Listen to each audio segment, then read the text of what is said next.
Sam lived in a nightmare for several days. He constantly looked for food, going to the market, exchanging some things he took from his house for bread, milk, or a pie, which gave him a stomach ache. One day, Aunt Clara, his father's sister, came. Sam told her how his dad disappeared, how police took Mike, and how his mom died. "I wanted to find you and Uncle Aaron, but I didn't know where you lived." She listened and cried. "Do you want to live with us?" "Yes." Sam was glad. "I'll try to talk Uncle Aaron into it." She thought a little. "Actually, I have a plan. I'll come tomorrow with a cart to take your things to our new home." "What new home?" Sam asked. "We moved into a new house.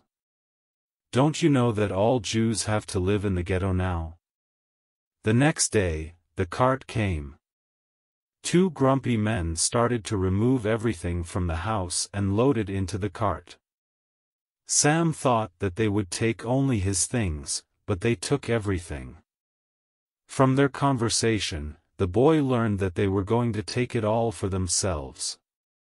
There were fur coats, suits, dresses, jewelry, houseware, and furniture there, and everything was of good quality and expensive because Sam's dad had been a doctor and had money. "Aunt Clara, why are they taking all my things?" The boy was upset. "I have an agreement with them. They take all your stuff, and in return, they adopt my daughter, Rena, to live with them. She'll be in Belarus from now on. She'll live with them outside the ghetto, and you'll live with us in the ghetto as our son." Sam didn't want to give away his things, especially the ones that his parents bought for him on the first day of the war. He ran to the drawer and grabbed the first thing that was there. It was a pair of socks. He wanted to grab something else, but one of the men approached him, took the socks from his hands, and asked, "Are they yours?" He nodded. The man gave the socks back to the boy. "Okay, then keep them, and go to your aunt." This pair of socks was the only thing that Sam had from his parents. Uncle Aaron met Sam with indifference, and soon the boy learned that they didn't want him there. They ate without him, ignoring his presence, gave him different work to do, and always complained that he did it wrong. Gentiles had permission to come into the ghetto, but they were not allowed to stay overnight. Rena visited her real parents every week, on Saturday or Sunday. When Aunt Clara always asked her about her life with her new family, Rena never complained, but she missed her real family very much. One Sunday, Rena visited her parents as usual. In the evening, she left the ghetto, but soon ran back. "They ran away," she cried. "They took everything with them. They took my furniture." Sam thought. "What? They took my furniture?" Uncle Aaron yelled. He was mad. "Yes. The house is empty. I'm going to find them." Uncle Aaron yelled. "I'm going to kill them."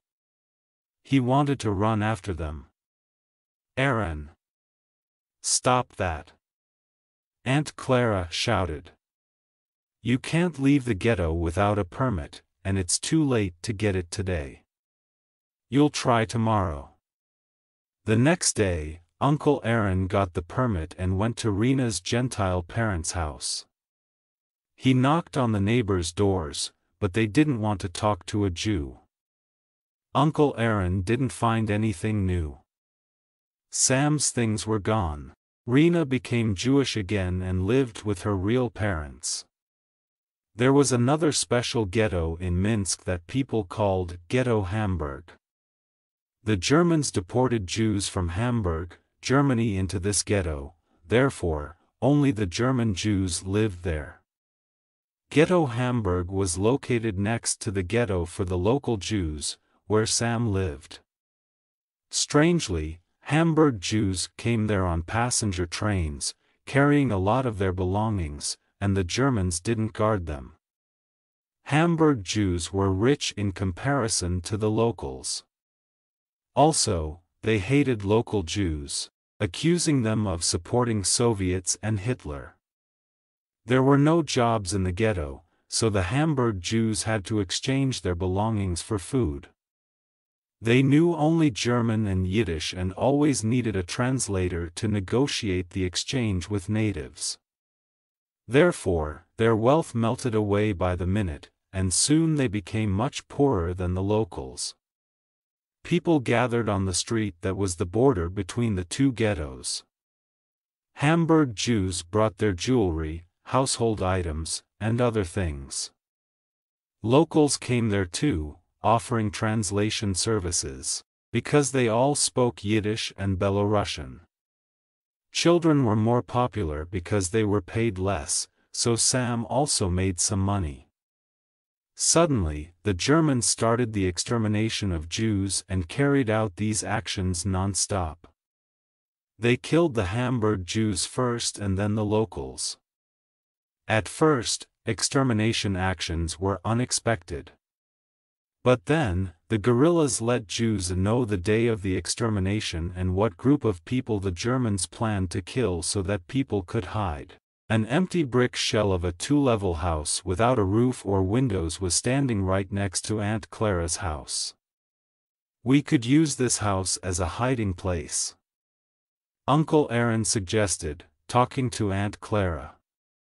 "I can ask the police to seal all the doors and windows of this house so that nobody can hide there. They might grant me permission.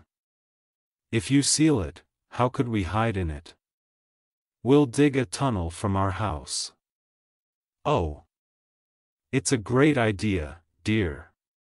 You might tell them that you are expecting to be paid for this job, otherwise, they would be suspicious." Uncle Aaron received a permit from the Germans and organized his friends to do the job. They also brought the tools and necessary materials and dug the underground tunnel from Aaron's house to the destroyed house at night. They removed dirt, packed it into bags, and carried it out through Uncle Aaron's house.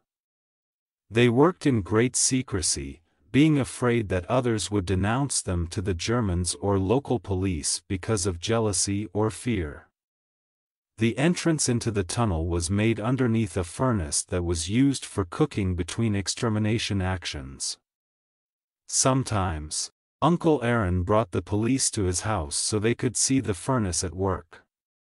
When the guerrillas warned them about an upcoming extermination action, Uncle Aaron stopped using the furnace to cool it down. People came to his house, went through the tunnel, and hid in the destroyed house. At the bottom of the furnace was a trapdoor to the tunnel. In the tunnel, there was a camouflaged trapdoor that had coal and the remains of burned wood glued to it.